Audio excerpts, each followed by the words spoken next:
Buenos días, profesor. A continuación expondremos los resultados del informe número 2, titulado Análisis de circuitos eléctricos, que tiene por objetivo aplicar y comprender las diferencias entre los métodos estudiados para el cálculo de corrientes eléctricas.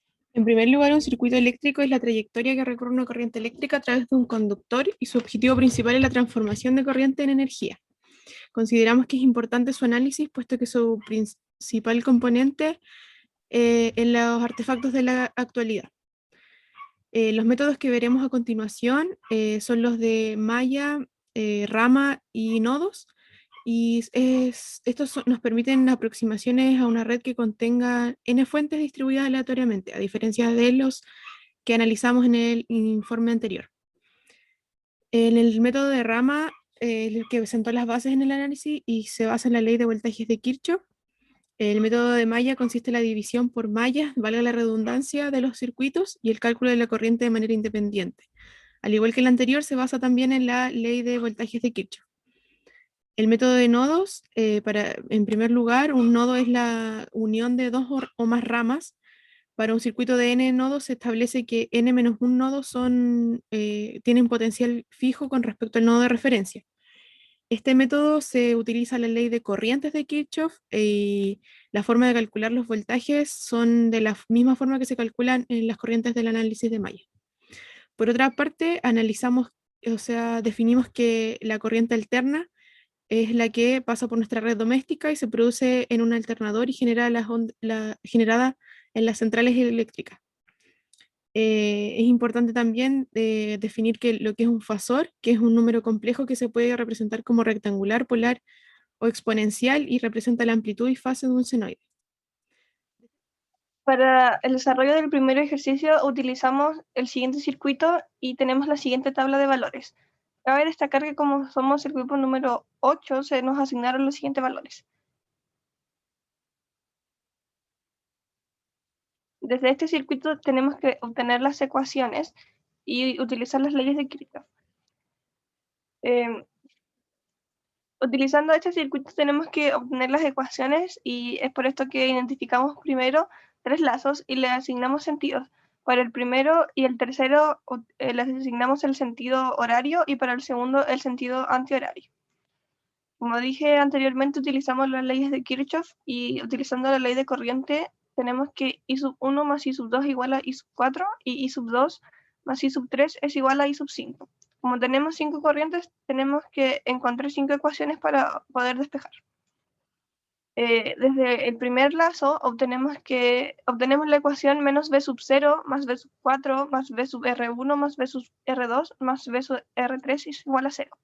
Desde el segundo lazo obtenemos que B sub 4 más B sub R2, menos B sub R3 más B sub R2 más B sub R5 igual a 0.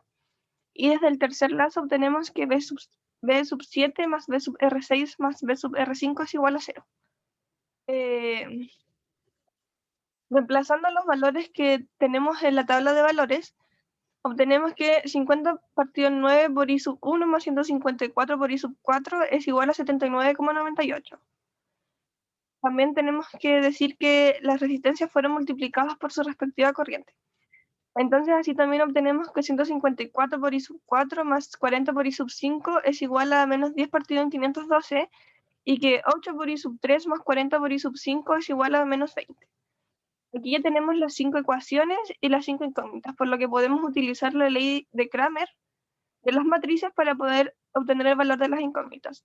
Haciendo todo ese desarrollo, obtuvimos que I sub 1 es igual a menos 8 por 0.03, I sub 2 es igual a 7,801, I sub 3 es igual a menos 6.92, I sub 4 es igual a 0.23 y I sub 5 es igual a 0.88, todo esto medido en amperes.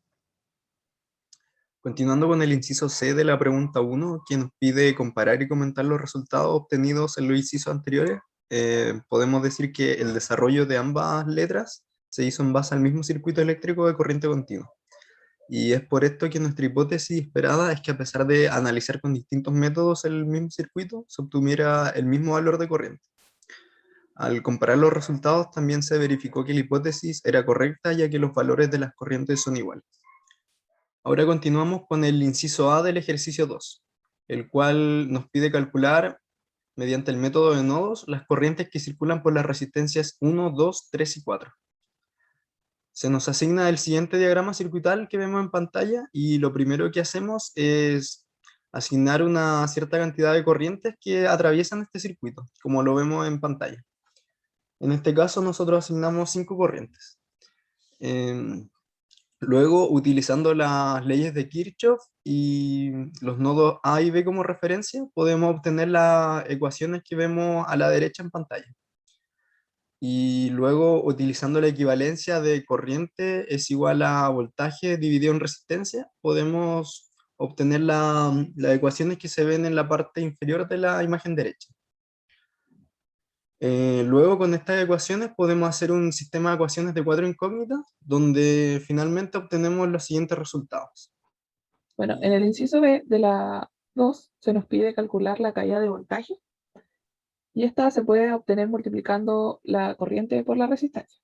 En este caso se pide específicamente calcular la caída de voltaje en R1, R2, R3 y R4, lo cual, a utilizar estas resistencias dadas en la tabla y las corrientes obtenidas en el inciso A, nos da como resultado que la caída de voltaje en R1 es de 98,28 voltios, la caída de voltaje en R2 es de 87,48 voltios, la caída de voltaje en R3 es de menos 10,56 voltios, y finalmente la caída de voltaje en R4 es de menos 50,56 voltios. Bueno, en la tercera actividad se requiere de conocimientos de corriente alterna y de transformaciones fasoriales.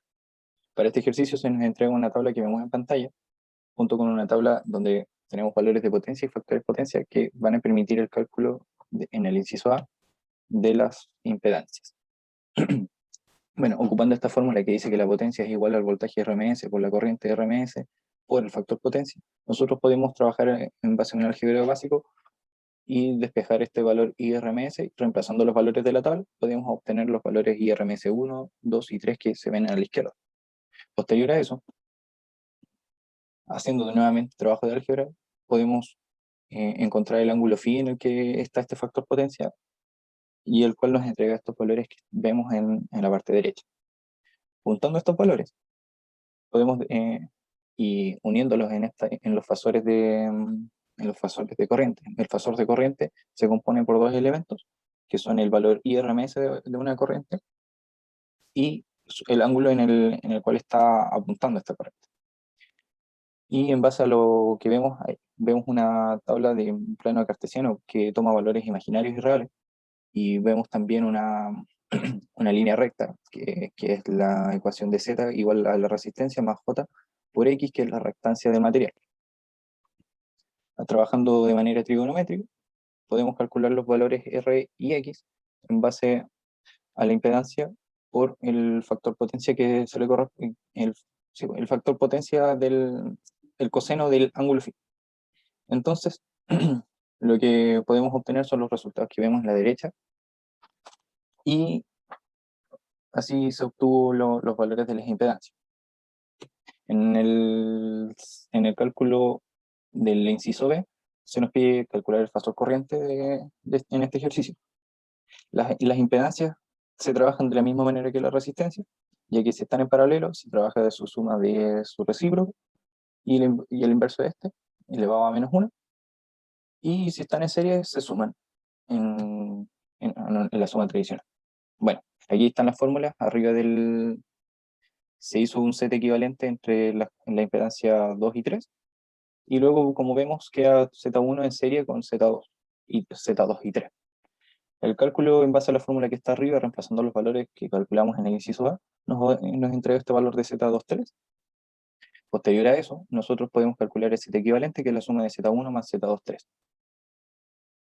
Bueno, logrando así obtener este Z equivalente, que está en coordenadas rectangulares, y también lo podemos ver en coordenadas polares. Para calcular la corriente equivalente, en este caso este fasor de corriente total del circuito, nosotros tomamos el valor RMS de la corriente, que es 220 voltios, dividido por el valor polar, en este caso, que tenemos de Z equivalente. Así obtenemos el fasor de corriente, que vemos aquí abajito. Finalmente, nosotros, como notamos en la imagen anterior, la corriente pasa por Z1. Nosotros tenemos que recordar que Z1 es un valor que se opone al paso de corriente, por lo tanto, lógicamente debería haber una baja de voltaje. Así que en el primer caso tenemos un voltaje Z1, que es el cálculo del fasor corriente por el Z equivalente, y luego tenemos un valor, o el mismo valor en realidad, donde tenemos el fasor de corriente multiplicado por Z23, en este caso, que es donde pasa sigue la otra parte de la corriente. Ocupando estos valores, tenemos dos voltajes, voltaje BZ1, que se ocupa para calcular la intensidad 1, y el voltaje Z23 se ocupa para calcular la corriente que pasa en la impedancia Z2 y en la impedancia Z3. Luego, lo que se hace en el siguiente inciso es tomar estos mismos valores de corriente y reemplazarlos en las fórmulas de la transformación, o sea, de la expresión temporal de la corriente, obteniendo estos valores, y así es como se resuelve este ejercicio. Principalmente podemos concluir como grupo que no existe un método superior a otro, pero que sí son muy diferentes en la forma de emplearlos y que podemos obtener ventajas de cada uno. En particular, decidimos creer que el método de malla es conveniente para utilizar cuando hay menos mallas que nodos y cuando se requiere determinar la corriente. En cambio, consideramos que es conveniente utilizar el método de nodos cuando haya menos nodos que mallas y se requiere determinar el voltaje. También, por último, a partir del análisis de un circuito de corriente alterna y el uso de la impedancia, podemos decir que esta última es muy similar a la ley de Ohm, ya que al igual que la resistencia, la impedancia se mide en Ohm. Muchas gracias.